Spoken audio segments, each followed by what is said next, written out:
Blessed be everyone. Hello and welcome to another episode. This is episode 11 of Black Magic Talk. Welcome everyone. I have Matt with me today. We have a very special guest, Victoria Bardovic. Is that how you say it? Bardovic. Bardovic. I'm sorry. Yeah, that's all good. um, she is a pagan.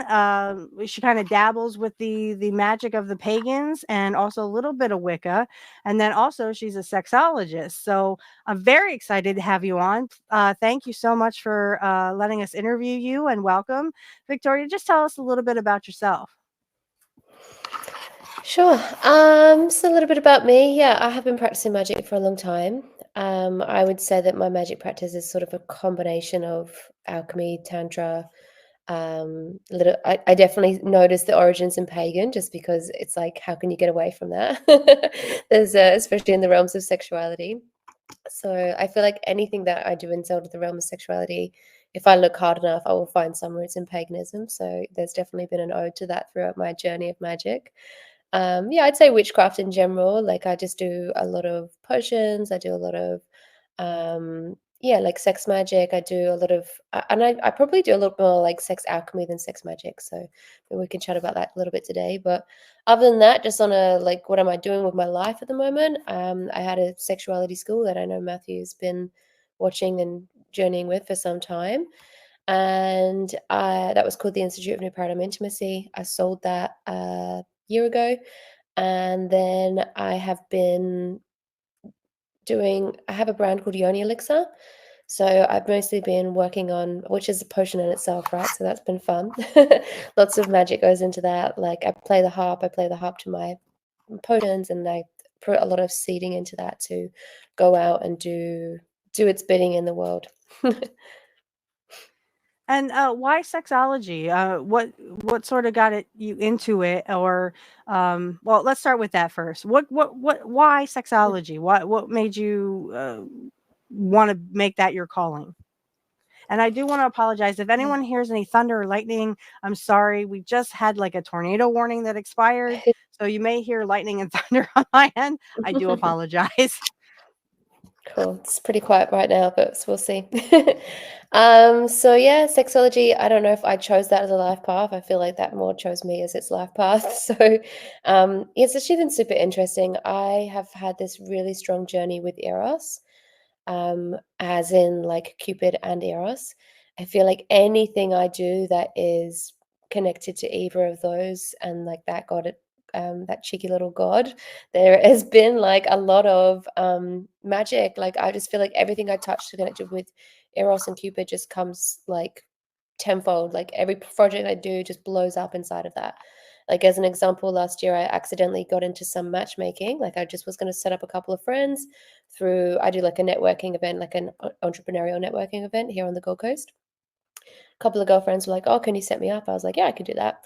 Put it on my Facebook saying, "Hey, I'm going to set up some people." And next thing I know, I've got like a 500 person database, and I'm like, this is not people being like, Vic wants to should set me up. This is whatever I have with Cupid, like working with me all the time and like coming through me. And so I really noticed that, and I had another girlfriend actually do at some of my chart and astrologically, and was talking about how there's like asteroids and other some things in my chart, and all of them were pointing towards Eros and Cupid. So I guess I have like, I'm here to do the bidding of Eros and Cupid in this lifetime. And sexology just found me through that, like anything. I was at one point I was trying to get a job as like a babysitter or a waitress, and like, just sort of backpacking jobs when I arrived in Australia. And every single job that was coming to me was in the realms of sexuality. Like I ended up working in a karaoke bar as one job, and it was kind of like escorting, but there was no sexuality involved. It was just like you were just entertaining these men. I was like, this is so strange. I feel like I'm working in this like geisha kind of role here. And like I haven't even, and I'm not even in the realm of sexuality. It's just like I just couldn't get away from it. And that just led one thing to another, and I started working with people one-on-one.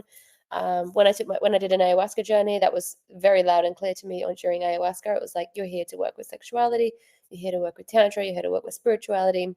It all just started coming in really clear. And then I was doing one-on-one work with people, and I just started to see some of the problems that we're having, which then led me to create the self-pleasure modality, because I started experimenting, you could say. Yeah. And what exactly is that? Can you just tell our audience, give a brief summary of what that entails? Yeah, the self pleasure modality. Mhm. So, I started working with people one on one, and one of the challenges that I saw that especially women had was that they were when a woman has a sexual experience, a lot of the logic and all the decision making parts of her brain actually switch off for her to come into a sexual experience. And so, one of the things that was happening in the industry at the time, around about the time where the hashtag Me Too movement was going on, was women were having an experience of um, going in, having these yoni massages, having these big tantric awakenings, orgasmic awakenings with male practitioners. And so, what one of the challenges was that in the moment, like there were a lot of men crossing boundaries. That's like one massive aspect of it, which was problematic. And then there's also an aspect of like the shame that actually was coming up for women. So they were going into having these experiences, and lots of the parts of their brains were turning off as they were getting very orgasmic. But as they would come back online the days afterwards, a lot of, um, yeah, like challenge inside of their nervous systems, feeling like they, perhaps cross their own boundaries, as well as actually having their boundaries crossed by certain practitioners. So it was like a combination of both of those things that were happening. And what I started to recognize was actually like men and women in general hand over their pleasure to like usually the opposite sex, like generally speaking. And really to anybody that they're having a sexual experience with, whether that's professional or emotional. And as I started to like get deeper into that inquiry, I started to recognize like, what if I could guide people into their experience of their erotic nature through recognizing their own power and their own erotic connection. And so this is where the self pleasure modality started coming out. And I recognized that actually, if people received a transmission of me being in my body and not being in shame, not being afraid of my own erotic energy, they were actually able to access their own erotic energy. And there is something in this around like people who have a disconnection from their own eros. They do actually need to have they need to be like jump started like a car, like that's literally how I experience it. Because it's like you can't just go, right, now just feel your eros. It's like their minds just go switch in. And it's like the mind cannot create eros. But if you have an experience of somebody breathing, sounding, connecting, upwelling with that energy, you're naturally actually like, whether you like it or not, a lot of the time, your body will start to go into that as a nervous system response. So by taking people into that experience, by me offering my transmission of my relationship to my eros, I found that people were able to activate their own eros and also stay connected to their own power without giving their power away to somebody else. So I trained a lot. Then I created the school. I trained over 100 practitioners, and this was like a real big process of a big like sexuality awakening across Australia and actually worldwide in the end. So it was a really powerful time and lots of joy and lots of learnings. And I kind of think, well, two things. I think that's funny you bring up Eros because I used to worship him and his mother, Aphrodite, before I, met my soulmate. And then once I met my soulmate, Hecate kind of came in and Mhm. was like, okay, I'm going to take over now. Yeah, nice. But yeah, she was a big part. I mean, I've always felt very close to Aphrodite. Mm, Even when I would watch like, shows about her or she was in them, like the and the Legendary Journeys. She was Hercules' brother, half brother. So I I really don't call to her, though I do have a statue of her. And I may call to her sometimes, but I mean with my soulmate, it's just been mm, it's really taken me out of my comfort zone, and not that I was a prude or anything, but I mean, I'm not, afraid to say, penis, or I'm not afraid to say pussy or mm. vagina or something like that. So, I think maybe 10, 15 years ago, I probably would have been. I've been like blushing and be like, I can't believe she just said that. But so that's pretty cool. Now you did mention that you like to do potions. Now, I know the sexual part of even in Wicca, and I've told my soulmate this many, many, many times, that even when you're doing a spell, you can bring lovemaking into that, and the energy from the lovemaking is supposed to bring that rise in energy for the spell that you do. Can you talk a little bit about that? Maybe you've done that, or how exactly do you put energy into your potions? Have you done any lovemaking force spells that you could kind of share with us? Just take us through that journey. Yeah. Something I'm quite passionate about is like erotic community and creating erotic communities and working with erotic energy in community. And that is less around that soulmate connection piece that you're speaking to. So I mean, there's so many places I want to take this conversation.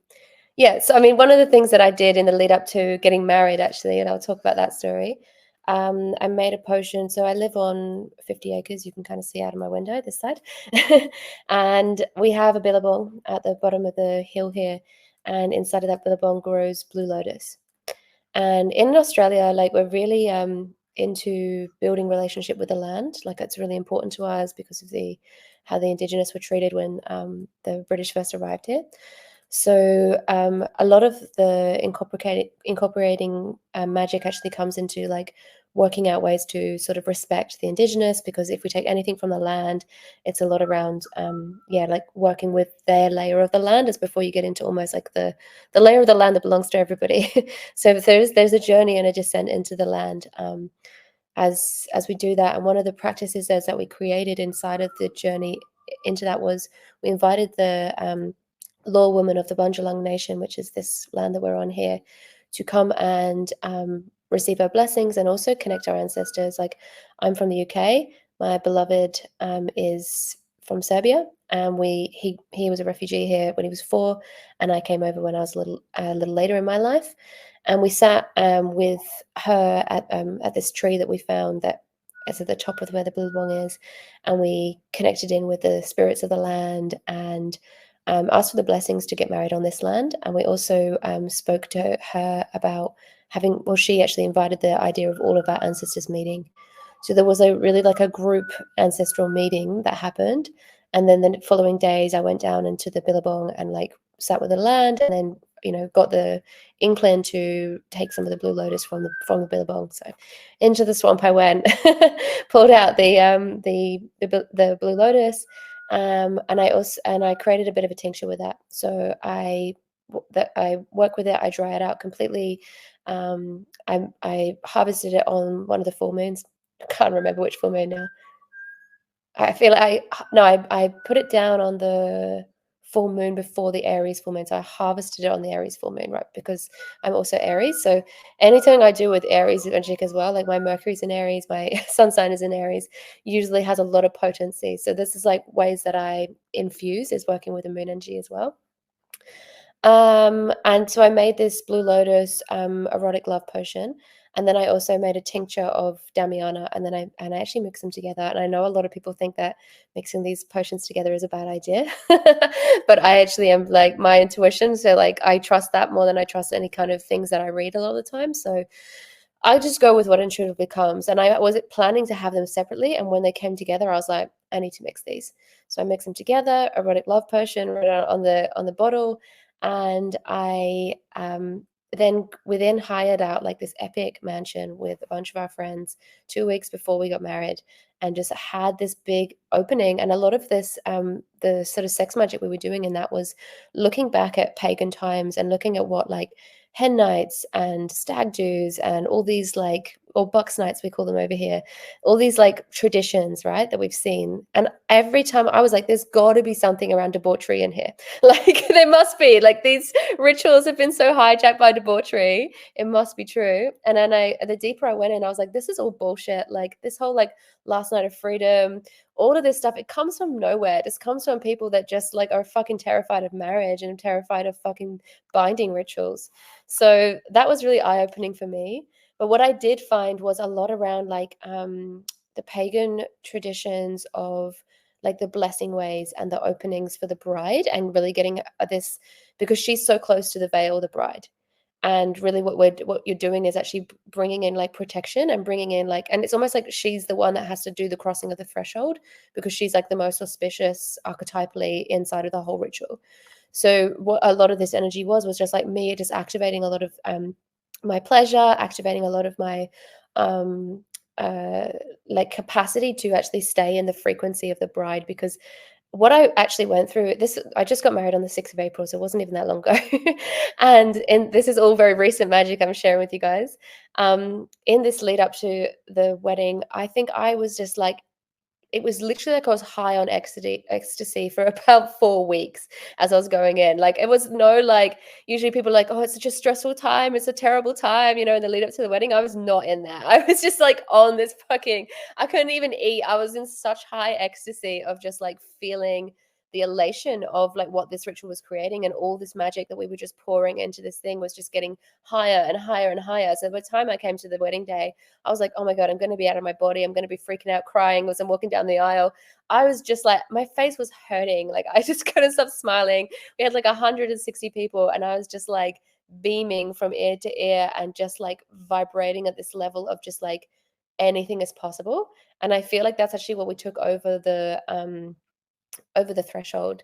And there was so many like rituals to do with this that happened over this time. Like I had one of my mentors who's more from my Celtic magic lineage, and he came over. He plays the harp. I also play the harp, so we have like this really deep. And obviously my name Bardovic. Bard is like a bard, and then you've got Ovic in Serbian, that is like the sons and daughters of. So we're really like opening this channel to really take this surname into something as well. We created a family crest, an emblem. So there's so much layers of magic that we've been like building inside of this layer as we take over this threshold. But I guess that, just to stem back to your question around how, hang on, let me finish that conversation about the harp piece. So we both play the harps, we're sitting here, and then he started activating this piece for me around the runes and opening me up to the runes. Then I started working with these runes. I went down to the creek near my house, gathered a bunch of stones, created a like Celtic ancient rune set that I placed over the wedding space. And then I also had like a giant rune. One was with which was like a binding rune that I used as actually to work with inside of the ritual of the ceremony, and also with this tincture that I created as well. And one of the rooms was like around success, one of the rooms is around wealth as well. So we've been doing a lot around like taking that through the threshold. So you just spoke, the question that you asked was, how do I take things over this threshold? How do I infuse my tinctures? And a lot of it is actually like placing all of the different symbols, different things that I use to actually take things through the threshold and over the veil. So, and when I do any kind of erotic love potion, usually that's just a way to like infuse the sexuality and the eros. Because what I've actually discovered, and especially through marriage and wedding stuff, was like taking eros through is actually very tricky, and eros gets lost in a lot of rituals. I don't know if you guys have seen this, but and I hear this back from a lot of people that try to do sex magic as well. It's like they can have sex, great, it's easy, but as soon as they take it into ritual, it's like the eros and the sexuality is harder to access. So that's been a lot of my learnings as well. Is like, how do you get everybody activated inside of that energy to go through? Like I see it like through the eye of the needle. That's the way I usually describe it when I'm going through the veil. It's like there's a capacity to actually drive the energy through the eye of the needle, but it's literally like you're trying to take chaos through a very tiny hole. And that's really what I experienced actually as we were coming through. I was like, I need to ensure that lovership and eros and transpersonal erotic energy is actually coming through to my marriage, because I believe it's such a key ingredient and what makes my marriage work. So yeah, that's really a lot of the infusing that I did, and having everybody drink that and connect into the layers of the land, the layers of the sigils, the layers of my eros, all of those things really helped me get everything over through that threshold. And I actually really had that experience after the wedding. I was like, I feel like we really landed the magic spell, and that's often how I know. I'm just like I'm waiting to have that experience to see if I feel like everything threaded through the eye of the needle. Very long-winded answer. I hope that was everything you wanted. No, actually, yes. So, can you explain to our audience, or our people who watch, our audience, I guess you could say, would you help people who say, I'm trying to find the love of my life, or are you more like, I'm looking for a hookup, I just want to, have sex and enjoy it? How would you describe, like, if so? I mean, first of all, do you accept, I don't, would you call them patients, I guess, or customers? Yeah, Do you clients maybe. charge Yeah. for it? Yeah, I would say I would call them clients. And I do work with people around like experiencing more sexuality in their life and also experiencing like meeting their soulmate. The way that I would do that would be more in a long-term one-on-one experience because a lot of it is actually just like eradicating and doing the spells that are required to release um like it's kind of like there's like baggage in people's nervous systems that actually stop this access.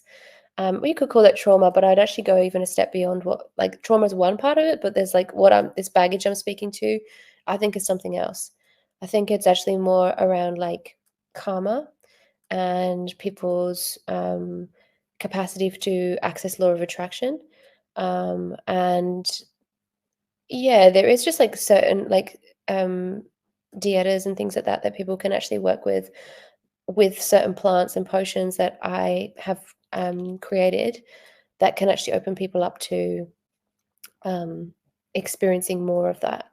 And yoni elixir is actually one of those. So yoni elixir is something that I often like. I would say like yoni elixir is also one of my love spells for for the world. It's like it's traveled so far and wide. Like we ship it worldwide, and I get worldwide orders, which always surprises me because I barely advertise overseas, only in Australia, really. But this like love, like so this is all made with lots of different like there's raspberry leaf in there, which is all about toning the uterus, so like really connecting to the womb energy. There's lang lang in there, aphrodisiac. You've got ashwagandha, that raises your libido. Like there's chamomile in there for like releasing a lot of cortisol. Like all of those plants inside of the yoni elixir are all like created for you to activate and connect in deeper with your soulmate and connecting deeper to what your heart is truly on your heart, and for most people that is soulmate. So yeah, and I teach a lot of this stuff on YouTube of like how to connect into using it through the heart, but I don't necessarily talk about it. Like this is so freeing for me being able to talk to you guys about magic so candidly, like this is not necessarily part of my brand in this way, but of course it's like it's exactly what we're all doing. Um, so yeah, there's lots of ways that I like talk to people about activating and connecting into these different pathways. Um, and Yoni Elixir is like the fastest key and way that people can have access to that. Because of course, like that is a deep part of my message and working doing the bidding of Eros and Cupid. It's like there's this need for like people to have access to this, to clear through this baggage. And I believe that we can clear through these like gray patches inside of people's auras that through actually activating the hearts with more strength and activating your Eros and our womb with more strength. And in male bodies, like I actually feel it's very similar. It's like you're actually needing to open up your sex organ to not be hooked into pornography so strongly, or even just like the status quo of like this is what a woman needs to be for me to feel attraction to her. Like clearing through a lot of that, and actually letting that out, like that actually removing that energy from the cock and from like the places inside of our system that things get hooked in, which is the cock, because that's what's actually happening. Um, Actually allows a person to come into a deeper relationship to finding their soulmate, because it's like once that baggage is removed, then it gives them more access to actually see what is actually right in front of them a lot of the time. So, two more questions, and then I'll hand it over to Matt. Mm. So, the first one is, do you think that a lot of women are shamed because of the Abrahamic religions are kind of like, wives be submissive to your husbands, do whatever he wants to do, but don't explore your own because that's bad, that's evil, that's the devil, you know, or, I mean, do you see a lot of that, or is it more just women have just always been programmed to always want to please the man, so to speak? That's the first question. The other one, I'll Mm. I'll ask you Okay, that. cool. Do I think that women, yeah, you know what? I think that you are speaking to a truth, but like everything, I actually believe there's deep magic in all aspects of like one thing I don't teach, for example, is polarity teachings. Like I don't teach the woman needs to be more feminine, the man needs to be more masculine. I personally don't believe that for my own journey and for people in general. But what I will say is there is a very potent, powerful experience that I know a lot of women have from accessing that space of submission. And especially if they can do that with a trusted male counterpart. And like what I actually feel like we're doing with those when we get like when we decide to drink those Kool-Aids, when we decide to come close to these dogmas, is that we're actually letting ourselves vibrate the traumas that we have so closely to the line and to the edge of where that existential kink lives. And it's super potent and super powerful. And if you have a strong soul and you deeply know who you are beyond your identity, then you can usually like liberate that part of your trauma through walking that line.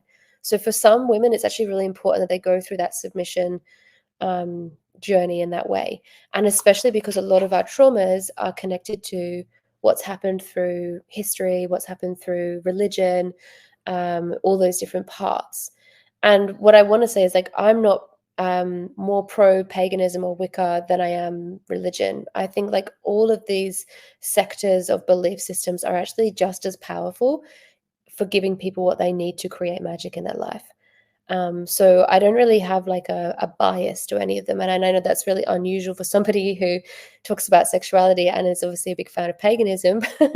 But I also feel like there's something in it. What my wisdom of like life has showed me is that you can, whatever people are drawn to, they have to trust that.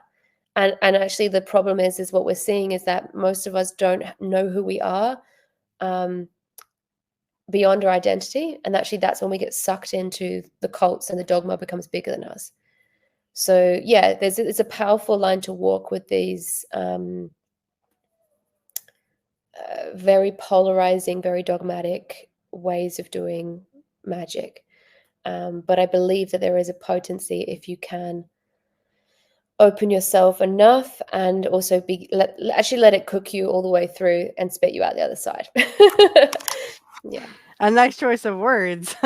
See, I kind of like that because when I met my soulmate, I was very I was just getting over my ex. Him and I were kind of on again, off again, and there was a time there that he actually blamed me for finding my soulmate because I think there were still kind of feelings there from him.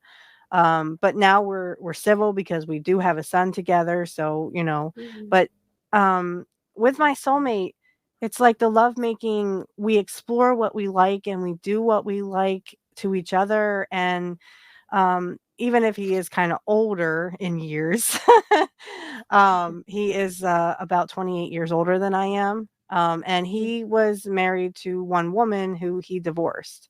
So eventually, like there's things that I'm like, can we do this? And he's like, what's that? I've never even heard of that because I guess she didn't want to do it. But it's like for me, I get to explore him and explore what we like and what we dislike. Uh, do you see a lot of clients like come to you and say, I want you to bring out my inner slut? Just Yeah. throwing that out there, right? Mm. So tell us what the potions do for your clients. Do they bring out their inner slut? Do you have people coming, hey, I want to be, the greatest lover in the world or whatever? Tell us a little bit about the potions. Yeah, amazing.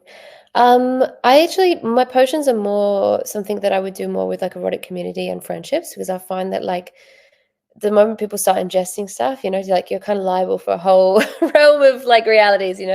But that one you just said, like, can you bring out my inner slut? It's really common. Like that is actually something that I work with a lot of women on.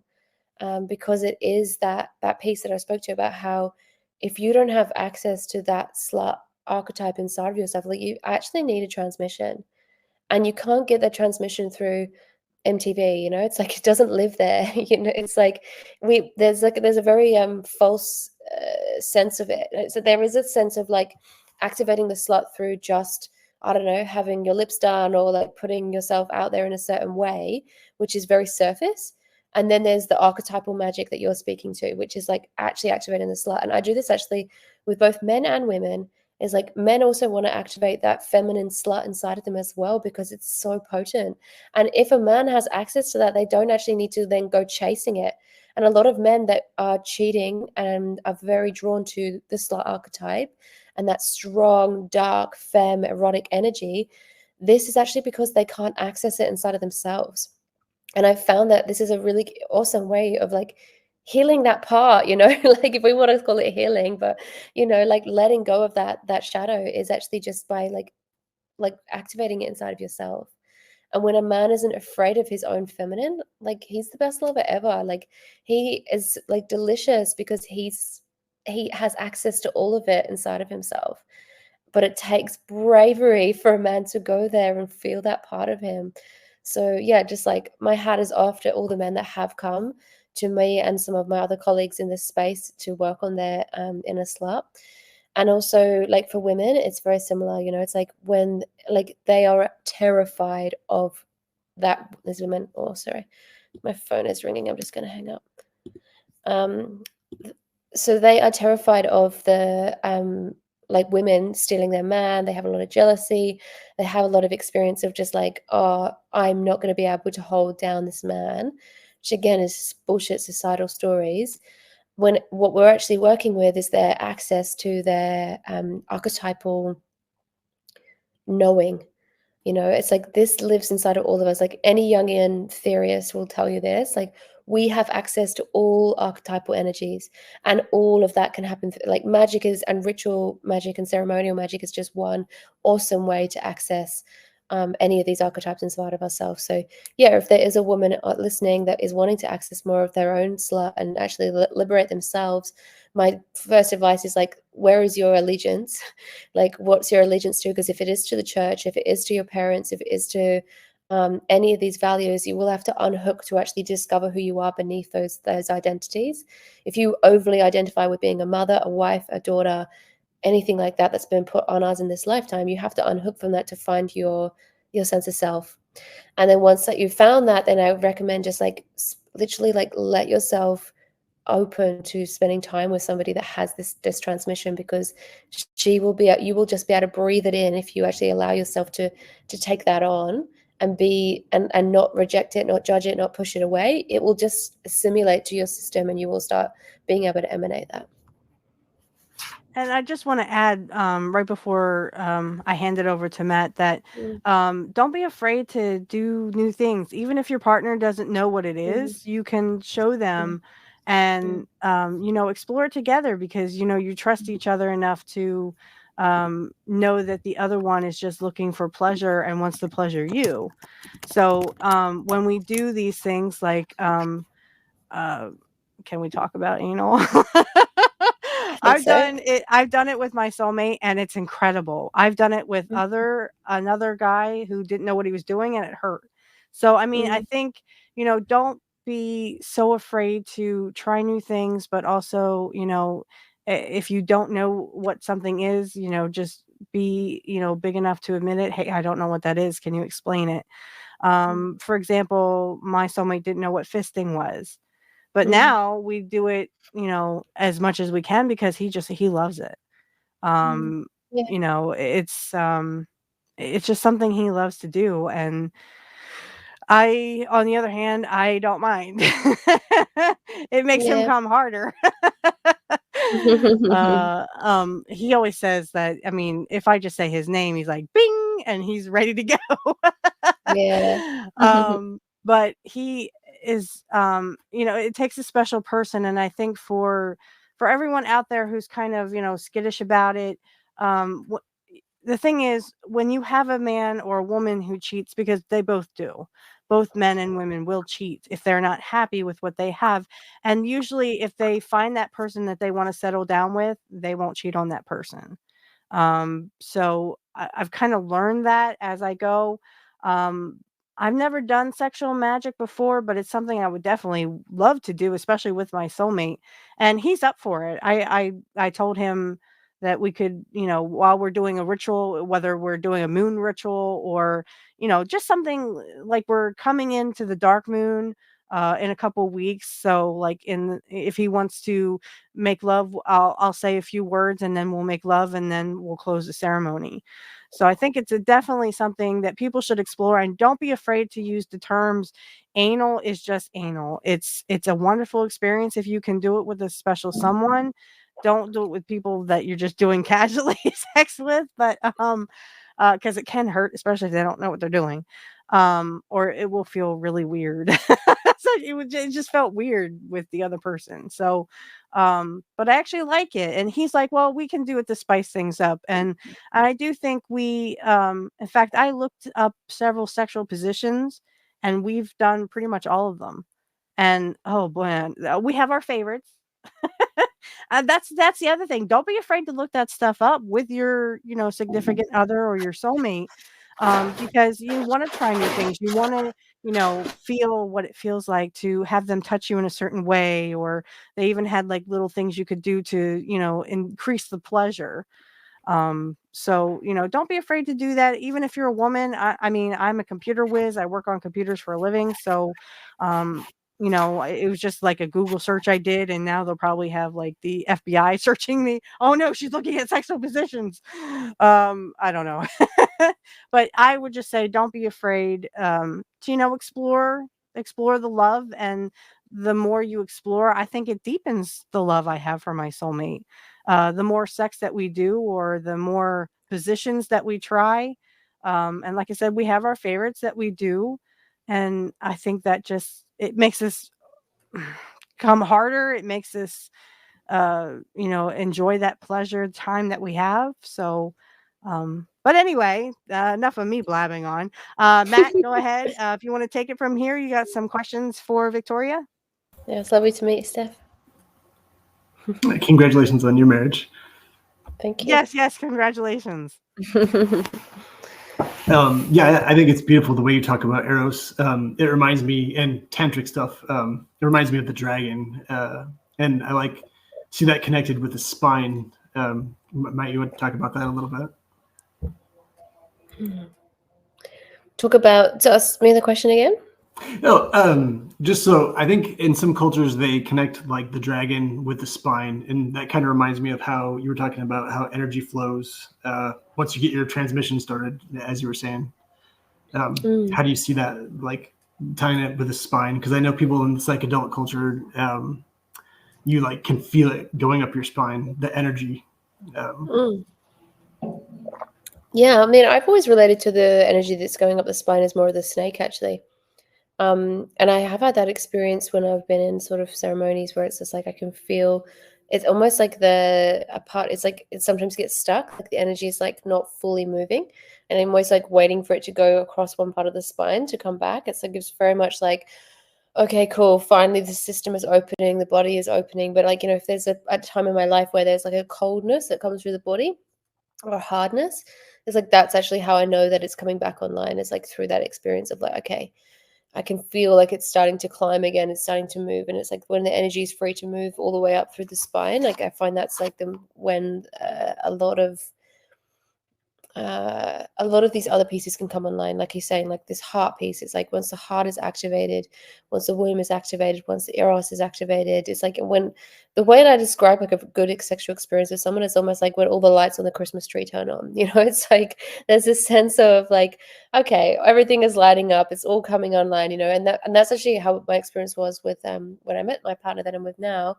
I had this experience of like, he was a good friend. And I wanted to sleep with him, but I didn't have any expectations that it would be a marriage, definitely not a marriage. And the opening was like, that was really obvious to me, that like the potential of the connection, because all the lights came on. It wasn't just womb or heart or just sex or just mental stimulation, whatever. It was just like, oh, okay, no, this is activating me into a different state of divinity. And really that's what where I feel like personal relationships need to live. It's like, if it's all very well if you get on well, or if you can live together, or doing all these different things, but what I find is that people try to make things happen from that side. It's like trying to make like synergy happen from living together, or synergy happen on getting on and having the same values, but actually there's something else that you can access through, which is divinity. And it's like, if you're accessing divinity through the body, through your union, you will find that the other things will find their way, because you're not trying to. Divinity doesn't fit in a box. It will not. It's like, and the divinity that comes out of union cannot be wielded in that way. But it's like, if the system is coming online to a certain level, I have had the experience that like everything else will just fall into place. Like when we first got together, we did not have the same values. I mean, we still don't have the same values in a lot of ways, but what we have is access to divinity, and access to divinity gives us a lot more awareness, because we're accessing like more like our highest potential, you could say, quite a lot, and touching that part of ourselves.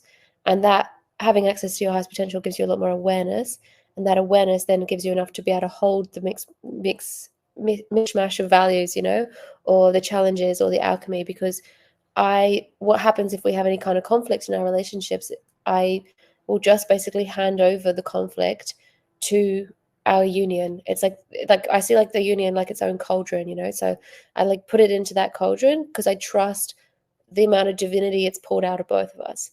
And when it's sitting in that, it's like, I don't need to work anything out. I don't need to understand how this relationship's going to work, or how what to do next because we have a disagreement. It's like, I find that time and this alchemy of divinity will actually sort it out for me. And that's been very humbling for me to actually learn that, because I really wanted to be right for a very long time. So you think it's a lot of turning the mind off to turn the heart on? No, I think it's like being able to have access to all of it at once. Yeah. How about dancing? Since you were saying that you played harp, do you ever get people to dance? Or Yeah, I mean, dance is definitely an access point for people to feel more of their eros and access more of that, because as soon as you start circulating through the hips and then circulating through the chest, through the heart, like belly dancing is probably like one of the most strongest for like accessing eros, because you're just stirring the cauldron of these power centers. And the pelvis area, like this whole womb, like sex area, and the heart area, if as soon as you start to activate and open through those parts, your eros will come on. That's actually one of the ways that I would work with people, with women, to access that. And if they create a daily practice, like it's fast. yeah, I know I attended your that meeting you were talking about with hooking people up online, and the next Yeah, day I started talking to someone. So thank you. And amazing. yeah, like you were saying, I mean, kind of just right in front of your nose, and you don't realize it until you can, I guess, start to feel that. Powerful. Love that. Yeah. So when did you start the Yanni Elixir? I started Yoni Elixir February last year, and then the bottles and everything came for me to actually create the potion in like June. It's been nearly a year, which is quite exciting. Because it started to seed very quickly, and like we're selling in like America and Ireland and lots of different places now. Obviously all over Australia too. But yeah, I mean, I'm feeling like there's more to share on that. Like I probably will write a book on it, but I'm sort of in the middle of writing two books now. One is like my sort of sexual memoir, just through like creating the school, and like all the way that I see sexuality, I didn't know was very different. But like even like the access points that I was at, that I dive into, and like understanding sort of like impersonal sex, personal sex, transpersonal sex, like all of that, I was like, oh, I need to speak about this, because people are thinking that like personal sex is the only sex that you can utilize in sex magic. And actually, once you start to get access to the transpersonal and eros and all these other energies, you can use them in magic a lot easier. And then my other book is like my book of shadows. I'm actually writing a book at the moment called Wifehood for Witches. Perfectly on brand for you guys. And I think that that's actually going to be all the ritual magic that I did on the lead up to the wedding. So it's kind of just like a grimoire, or like a book of shadows that's just going to tell people exactly what they can do to access some of these frequencies that are more like auspicious, especially for the bride. Yeah. How would you say luck plays in with Eros? Because that makes me think of the Norse term hamingia, I think. Tell me about that. Yeah. So it's like charisma, or mojo. You know, sometimes you just feel like you lose it. You just don't. Something's missing, and then for whatever reason, and of course, everyone has to do something different to find it back. You get that back. You get back into the groove or whatever. And yeah, it's like part of the 9-part mind, body, soul of the Germanic soul complex that Dr. Flowers talks about. Because I actually met you through the House of Mages and Daniel Cumming, seeing you on. Nice. Yeah, so he's a friend. So Wonderful. yeah, so I think that kind of would you say that it changes your luck in a way? I think having access to your Eros is everything, because it's basically your life force energy. So if you can do anything in your life, but if you're doing it without life force energy, without Eros, it's like 100 times harder. Whereas when you're like, so it seems like, I think like luck isn't really the right word, but I know what you're talking about. It's like, I think mojo is probably a good better word, like access to that part of your that current, that flow. And this is, I think, where that like law of attraction piece would come in. It would be like when you are activated in your life force, you're able to meet the energy of life itself. And that makes sense, right? Because like the two ways that I talk about Eros is like you can have a sexual experience without Eros activating. But what you're doing then really when you're working with that energy is like you're using adrenaline. And adrenaline is like the opposite to life force energy. It's like you're like overriding your life force to activate something. And that actually you have to get yourself into a state of stress and like high energy of the sympathetic nervous system to access that. And that's actually where a lot of people are going to bed with one another, like from the nightclub or from just being so afraid of their sex. So they jump into bed with people. They're usually using adrenaline to have like stronger experiences, but they're doing is actually like borrowing energy or borrowing time almost. It's like a very interesting kind of magic spell to create in that way, versus if you work with the Eros, right? So the way that Eros works for me is like you're tapping into the Kundalini energy of the earth. You are letting that energy rise up into the body, and then the one of the key ways as well to get access to this energy is literally just to go back to nature, reconnect with nature, to your true nature, and you will start to access this. And especially if you are moving in spirals, which if you watch plants, if you watch things grow, they tend to spiral, they tend to open. They're not going straight for something. They don't like come out like this, It's very like slow and windy when a plant is coming out to seed, right? And this is the same energy that we are looking for, that blossoming. Exactly. And so when we're accessing the Kundalini energy of the earth, we let that come up through the spine, like the snakes through the spine. And then what we're doing with that is letting it lead us. And this is the major difference. When we work with adrenaline, our ego, our identity is going out for somebody we think is attractive, somebody we've decided is accurate for us on a status quo level. So who is going to make my status better?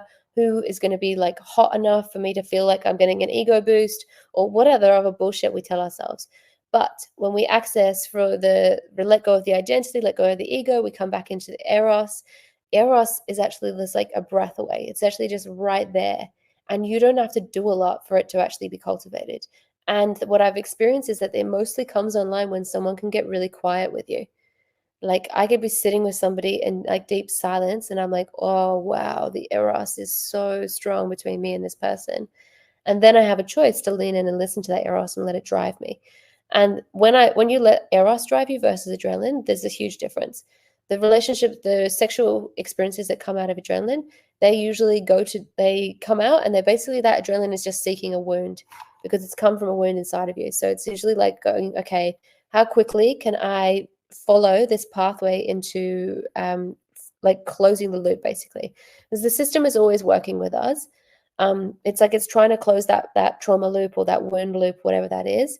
And so as soon as it meets itself or has experiences itself through the other, or we experience it, the relationship will die, or the creative project will die, or whatever else is coming out of that space of the adrenaline. But versus when we're working with Eros, coming out of the earth, it's connected to the earth, it's guiding you, it's going towards what you want creatively, or what it thinks it can use you for. So if you tell the universe, like, you can use me for creating something, you can use me for building this relationship, you can use me for this, then, and you can connect to that eros, and it comes up and it starts looking for longevity. It starts looking for sustainability, because that's the way nature moves. And so you just have to listen to nature versus like thinking that you know better with your ego and your mind. And then what I've seen come out of that is long-term relationships, long-term projects, things that actually have longevity and sustainability and actually bring more divinity to the world. And what I find is that they also might have an ending, those creative projects or those relationships, but the way that they end is so much less dramatic, and it's like, you know, that it's caused good in the world and that it's come to a completion. So it's just like the relationship of how things, like that cycle of like birth, like life and death, just is very different when it's coming from eros to when it's coming from adrenaline. Yeah, that reminds me of the spiraling of the I think it's called Fibonacci sequence and the golden ratio. Yeah. So I'm really into like vortexes or vortices, which are found in nature. Like dolphins will naturally do them, and they're really interesting to watch. Even I think in mythology there's pictures that show them, and so I think this is something that people have known for a long time, but maybe lost, which is kind of my grievance in some ways with religion. But I think that people don't look at religion the right way, because I agree with you in that whatever calls you is, you know, your calling in life maybe. And, you know, churches won't tell you maybe, but I think even Jesus was trying to say some of these things in coded ways, you know. There's a lot of stuff on YouTube about that. So yeah, I've always been obsessed with like spiral staircases, and I mean Celtic patterns. The artwork is very spiral, or the knots in Germanic culture. But anyways, I could go on about that for a long time. So what else might you want to say about Yoni Elixir or anything? Sure. I think I might share a little bit about my book actually, and how that also links in with Yoni Elixir. But yeah, for me, Yoni Elixir feels very clear. It is, you know, it is the love potion. It is like what you can do on a very active level to let these plants come into your system. Like the way that especially when you're working with yoni and the labia or whatever sexual glands, if you're a male body with penis, you're actually letting this all this plant matter come straight into the bloodstream in the fastest way possible. So if you are looking for like raising your libido, if you're looking to activate your eros, if you're looking to have less stress and experience more like less period cramps from the raspberry leaf, all these different things, having Yoni Elixir and working within this way is the fastest way to actually awaken this energy. And yeah, just to share a little bit about this book, yeah, like Wifehood for Witches, it is really there's going to be like an opportunity for somebody who is perhaps getting married or wants to go deeper into ritual magic and into ceremonial magic to start to see the different ways you can do this. I'm, like I said, like I lean to like receiving wisdom from alchemy, from you know, the Kabbalah, from Tantra, from all of these places. But a lot of where I feel like when a witch really comes into their own is like you're coming into your intuition. And I feel like what I've noticed that like women and witches especially are able to receive from me is the capacity to hear their own thread of truth and hear their own thread of magic and how to do it. So that's kind of my intention with this book, is for you to have the knowing of what happens when you start to work with your magic.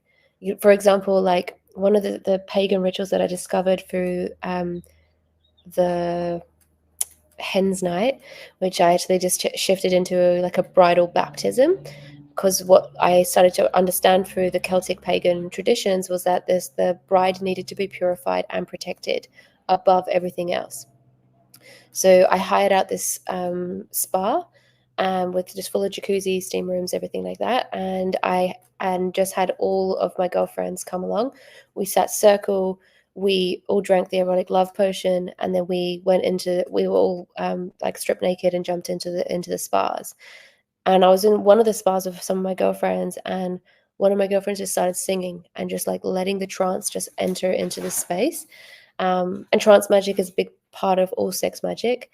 And she started singing, and I just got drawn into the vortex through her voice. Like, we didn't know any of this was going to happen, right? We didn't plan any of this consciously. I called it a bridal baptism. That's all I did, was label it. And then I came into the spa, and then she started singing, and then I started singing, and then I was drawn towards her, and then we were singing basically into each other's mouths, and all of a sudden, the other women just gathered into this one spiral. The water started going over the edge. You know, it was super magic. So we're all in this one cauldron, and then they just like unraveled my hair and then just like laid me down, and then the whole of all the women around me, completely naked, just singing into the space.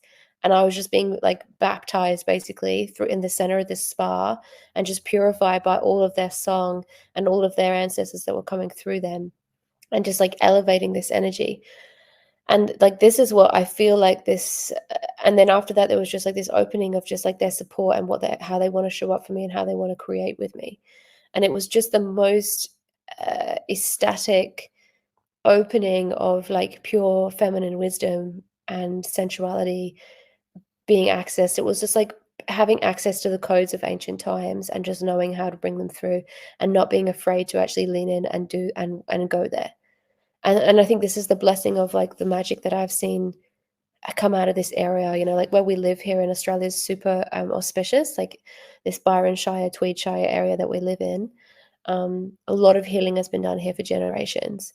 So the Kundalini and the access points that we have here, because of how activated this land is, people are not afraid to walk towards that. And I believe that our role as the custodians living on this land is to seed this out to other young mages, magicians, witches, people that are working with magic, because everybody needs to access this. And the sooner we remember the trance and remember that none of us are special, and that actually we all have access to this communal magic when we come together in ecstasy and in trance, that's when the greatest healing is going to take place on this earth. So yeah, I'm a really big stand for that. And yeah, I feel super grateful that you guys have had me on today to chat about this with your audience. Yeah, that's weird, because Freya's magic is scythe in Germanic culture, and so they will call it the spa of the vulva. So I find that interesting and beautiful. Thanks for sharing, and glad to have you on. So just one last question. So you do a lot of sex, you know, with other people, but would you have anyone, because they always say if you can have sex with yourself, then you can have sex with others, or maybe that's just what I've heard. But talk about a little bit about masturbation. Do you any women or even men come up to you and just say, I don't masturbate? Have you ever experienced that, or can you just talk a little bit about that real fast? Yeah, so that's actually one of the major things I was working with people with the self-pleasure modality. And I really differentiate the two. So I have masturbation as like, okay, this is like something that you do if you want to try to access pleasure, orgasm, and arousal, like, and there's a goal in mind. And once you've experienced the orgasm, usually that's the end of that time. One thing that the difference with self-pleasure is that self-pleasure is like you're going into the body and you're discovering where Eros wants to take you. Sometimes that means taking your clothes off. Sometimes it means touching your genitals and creating stimulation, but sometimes it doesn't. And it's really about listening to where the body wants to take you. And I find that there's like people that don't masturbate actually are seeking a pathway through self-pleasure. And once they've opened that part of self-pleasure, they also have access to masturbating as well, because it's like they've listened to their body, and now their body is activated enough for them to have both. And I think masturbation is one of the greatest medicines of all time. But I also feel that self-pleasure is a better opening for getting depth and in connection to what's happening inside of your body. And majority of people on this planet right now are disconnected from their body.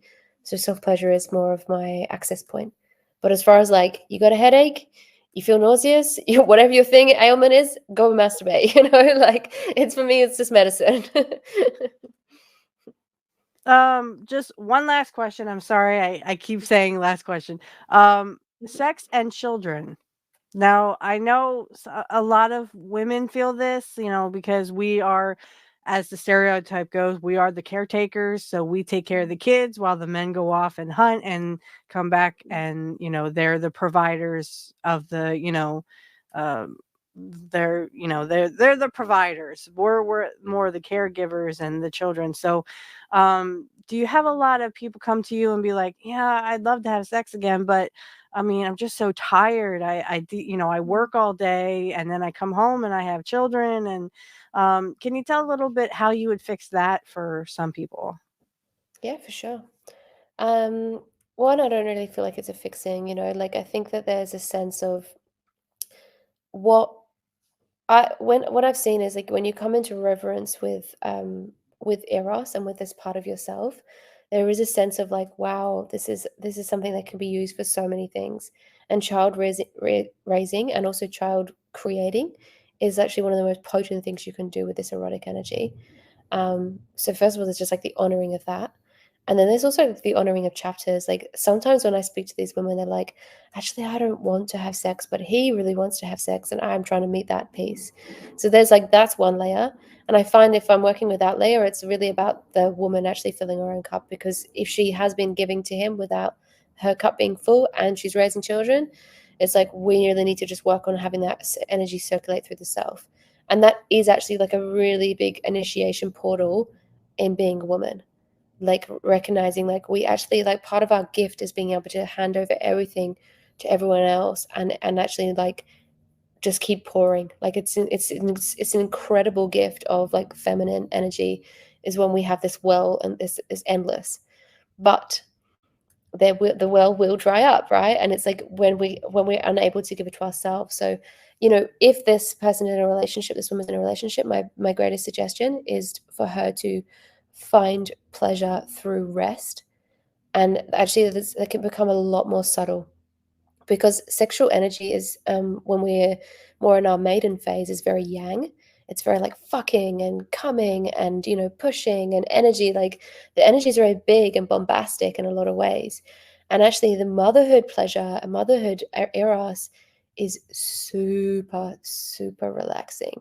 It's like you are resting and your body is like vibrating and pulsing, because your intuition and your like instinct, all those things, is so much higher when you become a mother, because you're just like on alert, you're on this. So, and like there's two ways of doing that. There's like the sort of helicopter mothering where we're trying to like control everything externally, and then there's this other place where mothering happens where it's like so rested and so like you're so in tune with where your child is, that you're just with the pulse of life. And actually that is what you can take into the bedroom, is when you just like lay back and then you start tracking that pulse of life and letting it move through you, and like just actually like trusting your child's asleep or they're safe somewhere else, that you can actually unhook from that. And actually that's what a lot of mothers don't do, is they don't know how to unhook when their child is safe somewhere else, because we're on this vigilance and of like trying to control and trying to work with external reality. But obviously, everything in magic is about coming back into center and coming back to the 0 point. So if you can come back to the 0 point, that would be my first step for you. And then also just like trusting that the pleasure is actually moving even when you're not having to do anything. So yeah, it's a different access point and initiation, but my way into that would be breath, sound over movement and touch. Could that be where you're just kind of laying in their arms? Like I know my son has been really, really sick over this past weekend. He caught pneumonia by accident. He was helping his grandmother in the yard, and um, we had really bad pollen around here, and so that's how he caught pneumonia. And from me worrying about him, because they gave him antibiotics and we caught it really, really early. I mean, as soon as his fever spiked, we were in the ER. Um, because I'm just a worry wart, I guess. Also, I'm a mother who, I feel powerless when my son Yeah. is very sick. I'm like, man, I wish I could be sick instead of you.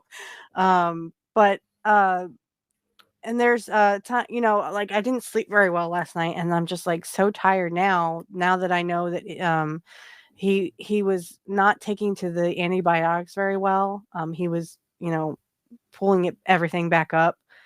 He couldn't keep food down, but now we just got him to get at least something down. Hopefully he'll be able to keep the antibiotics down too. And I called 2 on-call doctors, and literally they're like, just calm down. Unless he's coughing up blood, there's sorry. Well, oh well. I'm not gonna promote this anyway because we said cock and dick. And pussy and vagina. But anyway, I just I mean, when I am aroused, my soulmate knows it, and he's very patient. He's always like, if you're tired, I'm tired. But the holding, he likes to hold me in his arms, and he likes to, kiss me on the cheek or on the forehead, and he'll just, even rock me to sleep sometimes. I know when I have my friend, he likes to rub where I get cramps the most. Like he'll rub his just gently over my lower stomach, because I get like really bad cramps. I'm not gonna lie.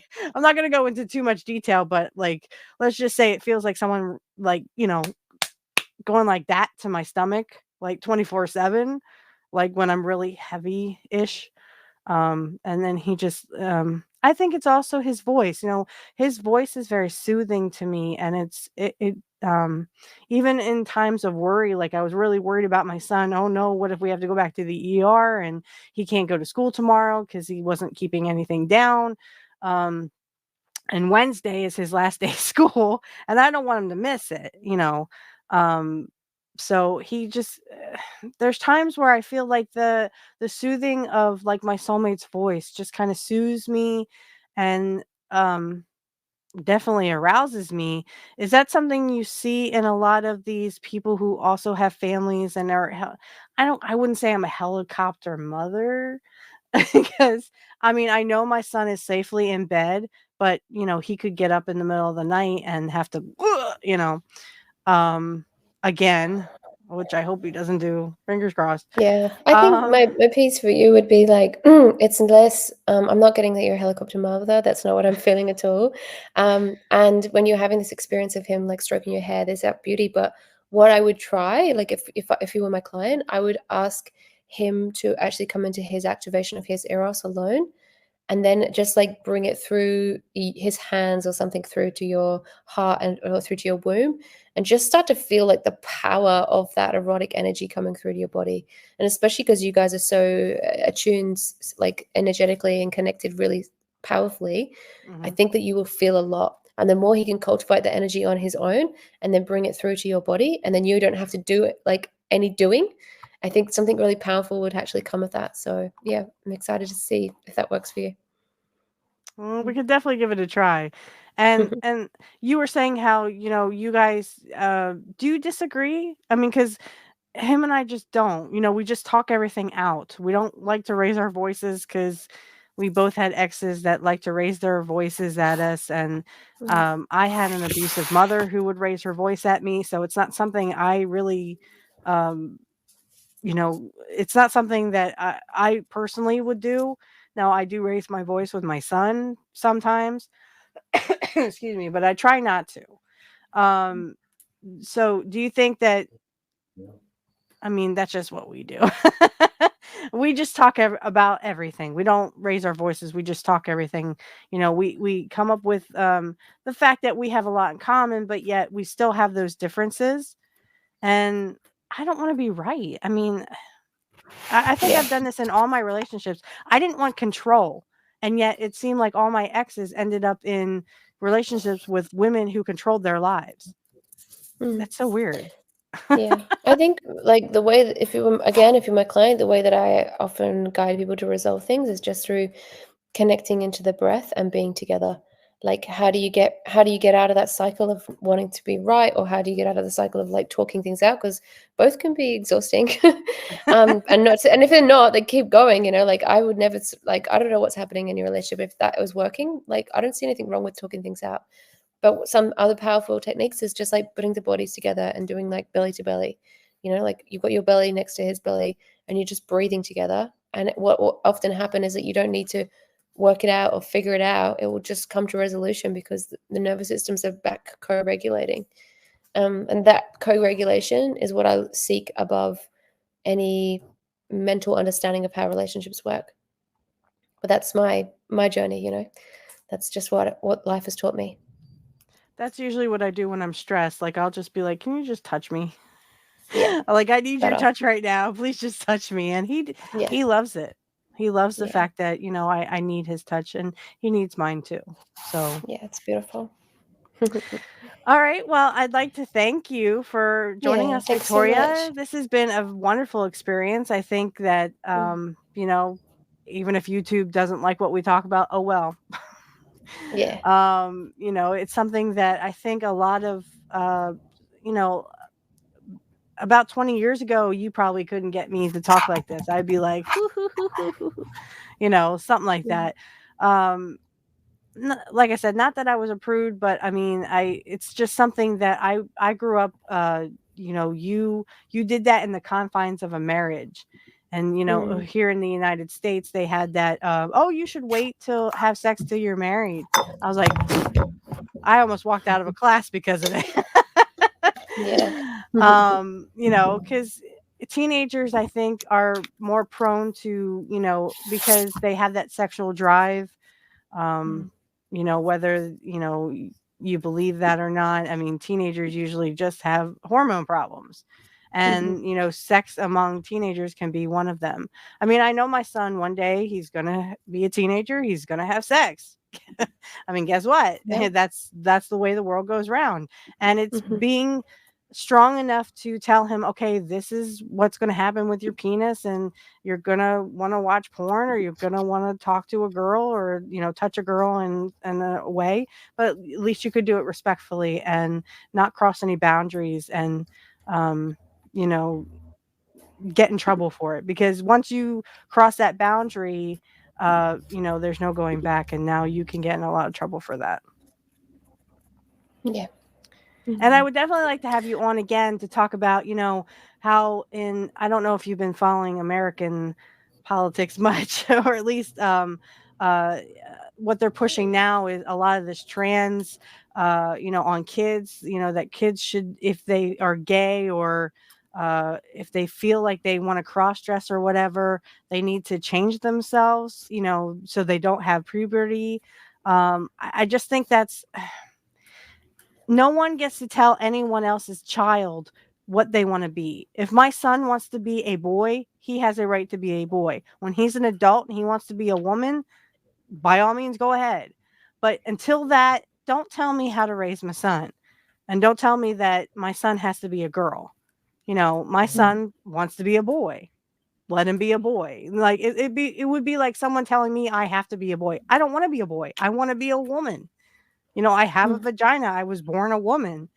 So I just, I would love to kind of get your um, opinion about that. I don't, like I said, I don't know if you follow that stuff or Sure. not, but it's definitely Yeah. something that I do know a lot of, not a lot, but I know a few transvestites, and they're just like, look, I don't want any part of this. I just want to live my life how I want to.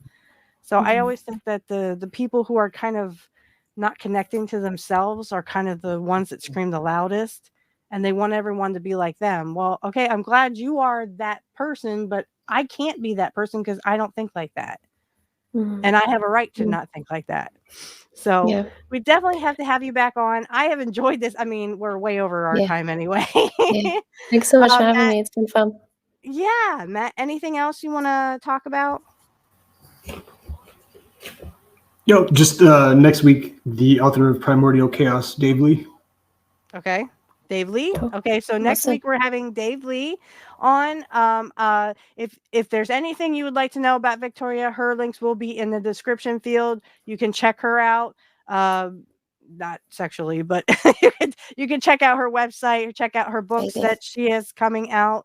Really excited to have you back on, Victoria. And this was a wonderful experience, very freeing, because, you know, with the internet the way it is, everyone's like, oh, sex, you know, oh, just let it go. You know, let it go. Say penis, say dick, say vagina. You know, who cares? We all have one, so you know we're going to Yeah. talk about it. But I thank you for coming on again, and blessed be everybody. Thanks, Sam. Bye, guys.